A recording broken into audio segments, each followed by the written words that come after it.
Halo semua, kali ini saya akan bikin roti pandan dengan isian kacang ijo. Pertama saya akan bikin isiannya dulu. Siapkan 200 gram kacang ijo yang udah dicuci dan direndam air selama 1 jam. Lalu didihkan air. Dan masukkan kacang ijo tadi.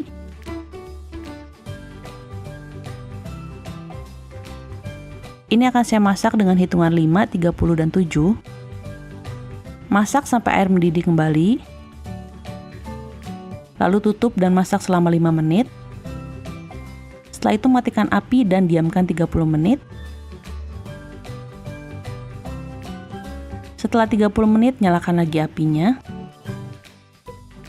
Dan setelah mendidih teruskan masak selama 7 menit. Lalu matikan api.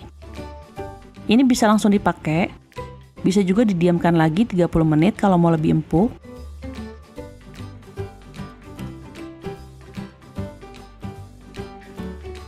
Setelah itu bisa dibiarkan dulu sampai dingin.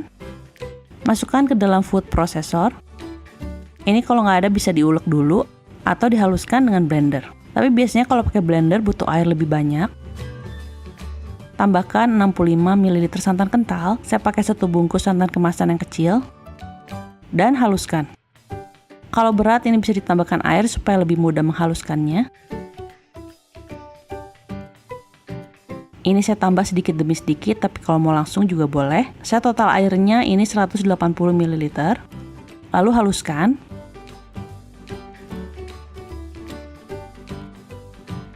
Nah, kira-kira jadinya seperti ini. Lalu masukkan ke wajan.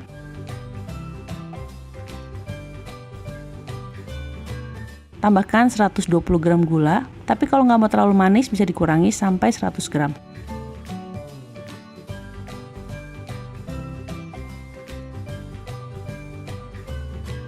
Seperempat sendok teh garam untuk menyeimbangkan rasa. Dan 1/8 sendok teh vanili bubuk untuk menambah aroma vanila. Nyalakan api dan aduk terus sampai rata. Sampai gulanya mencair semua. Aduk aja terus sampai airnya nanti menyusut. Kalau mau warnanya lebih hijau bisa ditambahkan pasta pandan. Saya pakai sekitar 1/4 sendok teh, tapi ini opsional aja. Lalu aduk rata. Dan masak terus sampai air menyusut.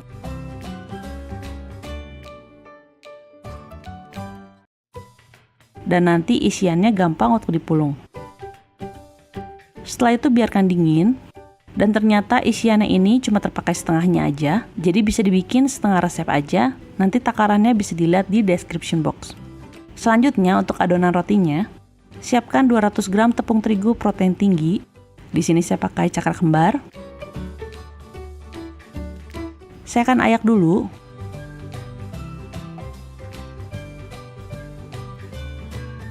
Tambahkan 25 gram gula pasir butiran halus.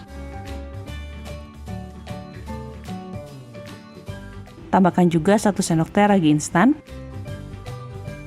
Untuk bahan basahnya di sini saya pakai 1 kuning telur. Tambahkan sekitar 120 gram susu dingin. Jadi beratnya kira-kira 135 gram. Kalau ulen pakai tangan sebenarnya bisa pakai susu suhu ruang aja. Tapi karena di dapur saya panas jadi saya pakai susu dingin aja. Saya akan pakai 110 gram dulu susunya. Nanti ditambahkan lagi kalau perlu. Masukkan ke campuran terigu tadi. Dan aduk rata.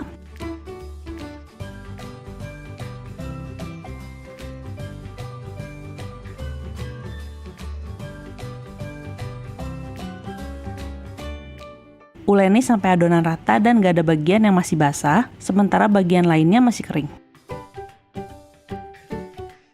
Kalau saya ini sekitar 5 menit. Siapkan 25 gram mentega, ini saya campur dengan margarin. Tambahkan 1/4 sendok teh garam. Campurkan. Dan campur dengan adonan tadi. Ini secara bertahap. sambil diulen sampai rata.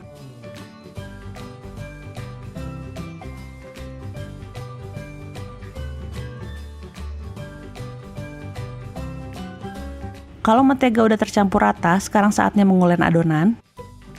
Ini bisa didorong lalu lipat dan putar.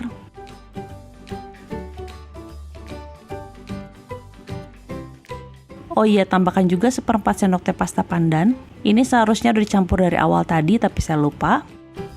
Dan sedikit pewarna kuning kalau mau warna hijaunya lebih terang. Campurkan lagi sampai rata.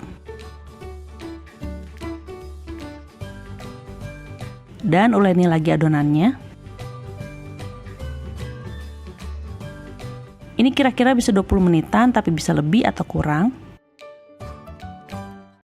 Sampai adonannya ini kalis, yaitu udah mulus dan gak lengket lagi. Lebih bagus lagi kalau sampai elastis. Saya akan bulatkan. Dan tutup dengan mangkok. Diamkan selama 10 menit. Lalu bagi adonan menjadi 12 bagian. Masing-masing ini kira-kira 31 gram kalau mau ditimbang. Selama pengerjaan, tutup adonan dengan lap basah atau plastik supaya nggak kering. Bulatkan adonan dan taruh lagi di bawah lap basah. Dan lakukan ke semua adonan. Diamkan lagi selama 10 menit. Saya akan ambil satu adonan, lalu pipihkan dan bentuk lingkaran. Untuk pinggirannya sebaiknya lebih tipis dibandingkan tengahnya. Lalu taruh isiannya. Ini saya udah timbang dan bulatkan isiannya. Satunya ini sekitar 26 gram. Bungkus isiannya dengan rapat. Lalu bulatkan. Dan pipihkan sedikit. Saya akan taruh di kertas baking atau loyang. Dan lakukan ke semua adonan. Tutup lagi dengan plastik atau lap basah. Dan biarkan mengembang selama kurang lebih 1 jam. Bisa kurang atau lebih tergantung dari suhu ruangnya. Nah, ini udah mengembang. Langsung panggang di suhu 200 derajat Celcius selama 10 menit. Ovennya udah saya panaskan sebelumnya selama 20 menit dan saya pakai api bawah aja. Setelah 10 menit, keluarkan dari oven. Kalau bawahnya udah kecoklatan, lalu balikan. Dan masukkan kembali ke dalam oven, lalu panggang lagi selama 10 menit. Nah, ini kedua sisinya udah kecoklatan. Bagian bawahnya akan seperti ini, dan roti pandan kacang hijau ini pun siap untuk disajikan. Roti ini paling enak dimakan anget-anget. Permukaan yang kecoklatan ini kering, tapi rotinya empuk, dengan isian kacang hijau yang legit dan manis gurih. Oke semua, makasih udah nonton video ini. Selamat mencoba dan sampai ketemu di video berikutnya.